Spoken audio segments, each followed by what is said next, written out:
both. You couldn't be full on powerful in one. So that kind of takes away a little bit, in my opinion, because that was, switching your weapons was a great feature they had. I don't see why they wouldn't get rid of it.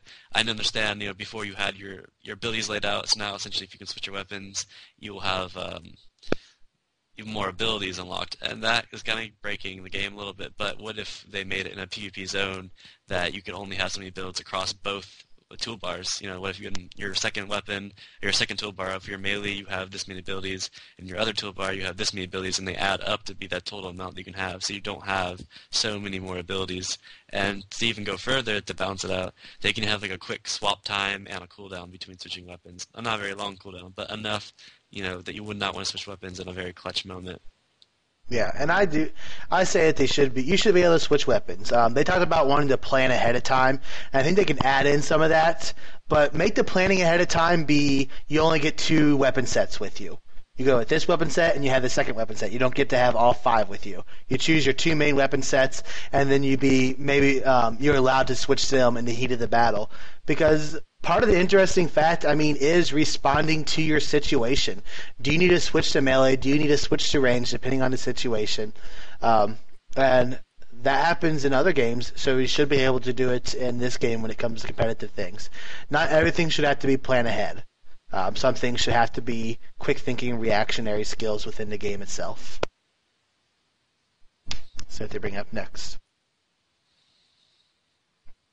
We're definitely always looking at that. We really want to make sure that our system is very approachable by casual players and also has a lot of depth in play for hardcore players. And so it's one of the reasons why we are going to always have a tournament system that we really expect hardcore players to be able to get into, be able to maximize, be able to play. And that's always the really, matched system that always kind of ladders into a really strong system where the more tournaments you play, and kind of like we did in Guild Wars 1.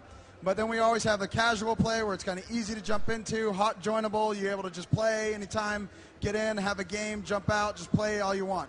And so that's kind of the 2 things that we always talk about is kind of a casual and the hardcore game. And that's more we're talking about kind of automated tournament system like we had in Guild Wars 1, and the casual play where you're able to just jump in and play and have a good time and jump right out. So it looks like they're it's just referring, I guess, to mostly the arena-based combats that they were talking about. So it's your typical, I guess you can say FPS style. You have your people who are going to set up their tournaments or their specific tournaments they're going to have, which is more for your hardcore, your actual guild versus guild, and then there's the pug mode you can go into matches with pugs and stuff. And we saw that in Guild Wars 1. You had the option to go in with random people or go in with set teams and stuff for your more hardcore, your more casual style. You think they should have both of them, or do you think that PvP should be restricted? It seems that it's kind of a common motif in games now that you have 2 different systems. One's ranked, one's for normals, and normals are the more casual players. So it's something you can't go wrong with. It might even promote more PvP. And for the times that you just don't want to play very competitively, you just want to have like a quick game for fun, you just hop in it and do that. So I definitely can agree with that. And there'll always be tournaments, but if they have like an in-game tournament system like they were referring to with the ranks, then yeah, I thought it worked great. So I agree with them on that. All right, let's see what we got here. Large-scale PvP battles. Yes, so that'll actually be a little bit different. What you guys have seen right now is the competitive PvP. We'll also have what we're calling World versus World, which will be a huge battlefield consisting of 4 separate maps for 3 different servers. And each of the maps can hold about 500 players. So it's going to be absolutely massive. That's different from what we're showing right now. Well, we'll show that down the road. But yes, we do have very good plans for what we're doing for large-scale battles. All right, so this is awesome. This is what we look for. This is what I want. Open world PvP. Most games go in there, Rift, WoW, they go, yes, we have open world PvP. Go here, fight here. There's your open world PvP. Guild Wars 2, they said, yes, we have open world PvP. In fact, we have 4 maps dedicated to open world PvP. And I think the 4 maps they're discussing about is you have 1 map for each world, So just world versus world versus world. So 3 faction, 3 world PvP. So each world has their own map, their own base with their keep and stuff on it. And then you have the center map that exists between all 3 of them, where people will fight as they are trying to get from one side to the other to enter into the other world's keep area. And he said each map is going to be so can support probably up to about 500 people.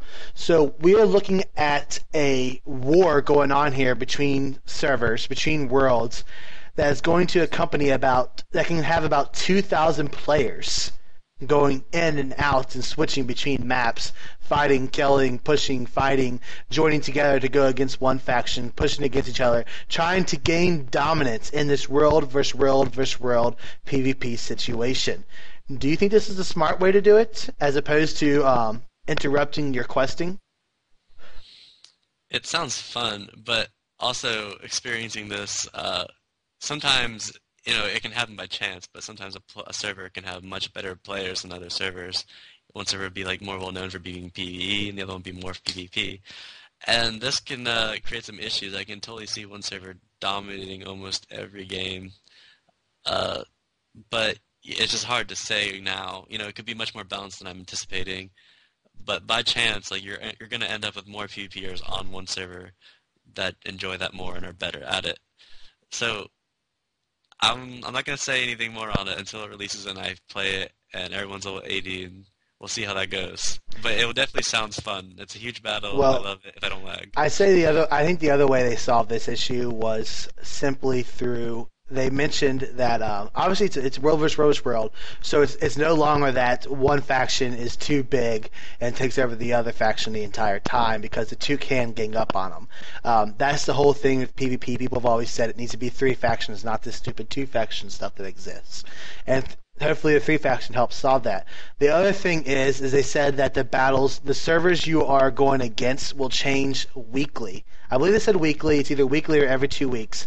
The worlds you'll be going against will change. So it won't always be the exact same, which I think is nice. So we'll wait and see. We're just going to listen through this part and then go on to the next one, because we already talked about voice IP. I don't believe we've talked about that quite yet publicly. We do have a lot of plans for a lot of the tools we're going to give players. We're going to use some things that we discovered were good in GW1, some things that were not good in GW1, and we also play a lot of other games to see what the genres are doing to really allow players to work together with integrated support. So we haven't talked about it publicly yet, but we do have a lot of plans on the back end for those types of things. Next question. And that's it. All right. So that brings us to the end today. Perfect timing. 4 minutes of the Spoiler Tour panel is about to happen in PAX. So you had about an hour and a half show going on here. Do you have any last words you want to say, PAX? I still want to play the game, ArenaNet, so if you want to send me, some kind of beta key, some kind of demo, I'd be great. I'm very glad to take it. Yes, we'd like to have some beta keys. All right, so before we leave, you can follow PAX at the one PAX. He's finally got himself a Twitter account set up for y'all to follow. So follow him on Twitter /the one PAX. You can follow him there, and you can follow me at JKKennedy26. Both of us will hopefully be posting. I'll be posting up any new information that comes out from today's panel on there, and we will have another show. We're going to try to do shows every Saturday. Yesterday we didn't do it after the new panel. I didn't have all the information ready. I wanted to present it instead. But about every Saturday is when you can expect to start seeing our shows. We're looking for a good time. Tell us what time you think is best. Tell us what you want to know about Guild Wars 2. And if you have any information you want to present to us, put it in the comments on YouTube once we get the video loaded. Watch my Twitter channel for more information on when the video is on YouTube. And that does it for today for us. Thank you for coming. I want to thank at Guild Wars Live and at GW Insider. As I said, they provided us a lot of information for this, as well as Gamebreaker TV. And definitely want to thank Guild Wars 2 at PAX for all the information they have released to us at PAX and Gamescon. Looks like we got an exciting game for us, and we got more shows to come up with a lot more information. So I'll be seeing you all around. Join me in Gamebreaker TV's chat after this to watch stuff on SWOTOR and other Guild Wars 2 information later on today. Have a good day.